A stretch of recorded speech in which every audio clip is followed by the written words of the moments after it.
السلام علیکم ورحمۃ اللہ وبرکاتہ۔ مسلمان عید الاضحیٰ کے موقع پر قربانی کرتے ہیں۔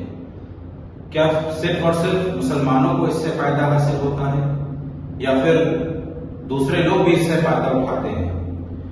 تو پیارے ناظرین، بہت اہم ویڈیو ہے، ویڈیو پورا دیکھیں، اپنے دوست احباب میں زیادہ سے زیادہ شیئر بھی کریں تاکہ ہر کسی کو معلوم ہو سکے کہ قربانی کرنے کا مقصد صرف ریلیجیس مقصد نہیں ہے، اس کے ساتھ اکانومی بھی جڑی ہوئی ہے۔ تو پہلے آپ 1 منٹ کا یہ پورا ویڈیو دیکھیں، پھر اس کے بارے میں ہم گفتگو کریں گے۔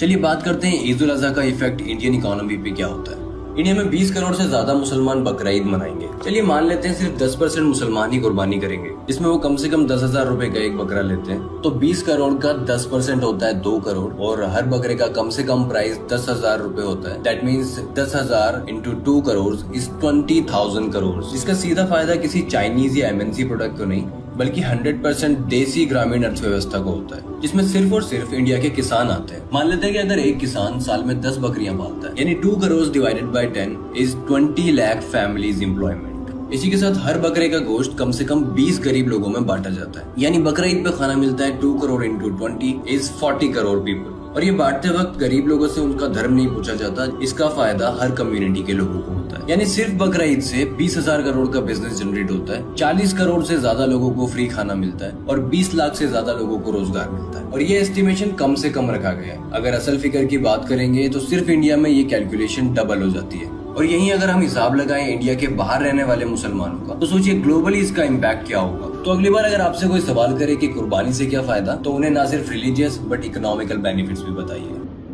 تو دیکھا آپ نے کہ اس ویڈیو کے ذریعے سے ہمیں پتہ چلا کہ مسلمان قربانی کرتے ہیں اور اس کا کن کن کو فائدہ حاصل ہوتا ہے۔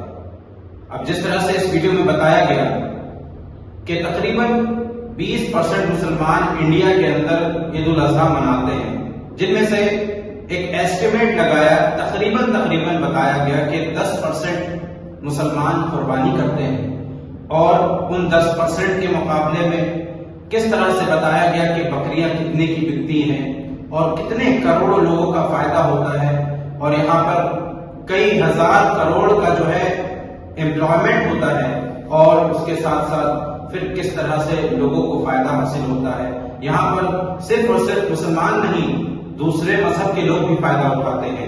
فائدہ اٹھانے کا مقصد یہ کہ ان کا کیا ہے، امپلائمنٹ بنتا ہے، اور اس کے ذریعے سے وہ اپنے اخراجات پورے کرتے ہیں۔ یعنی کہ قربانی کرنا صرف ایک ریلیجیس مقصد نہیں ہے، اس کے ساتھ ساتھ امپلائمنٹ بھی جڑا ہوا ہے، جس سے لوگوں کو روزگار ملتا ہے، اور غریبوں کو بھی فائدہ حاصل ہوتا ہے، جس سے غریبوں کو کھانا، تقریباً 40 کروڑ غریبوں کو کھانا ملتا ہے۔ تو پیارے ناظرین، قربانی کا مقصد اللہ کا حکم جو ہے بجا لانا تو ہے ہی، لیکن ساتھ ہی ساتھ آپ دیکھ سکتے ہیں کہ قربانی کے موقع پر کس طرح سے الگ الگ لوگوں کی کس طرح سے مدد ہو رہی ہے۔ تو اس بات پہ ضرور غور کریں کہ قربانی جو مسلمان کرتے ہیں، ہم کرتے ہیں، وہ صرف اور صرف ریلیجس فائدہ نہیں دیتا۔ یہاں تک کہ انڈیا کے اگر پورے 20% لوگ قربانی کریں تو آپ اس کا اسٹیمیٹ لگا سکتے ہیں کہ کتنے ہزار کروڑوں لوگوں کا فائدہ ہوگا، اور کتنے ہزار کروڑوں کا جو ہے امپلائمنٹ تیار ہوگا، جس سے غریب بھی اور ہر طرح کے لوگ فائدہ اٹھا سکتے ہیں۔ امید ہے کہ آپ کو یہ بات بہت اچھی لگی ہوگی۔ اپنے دوست احباب میں زیادہ سے زیادہ اس کو شیئر کریں۔ انشاءاللہ پھر آپ سے ملاقات ہوگی، تب تک کے لیے انتظار کیجیے، اپنا خیال رکھیے۔ السلام علیکم ورحمۃ اللہ وبرکاتہ۔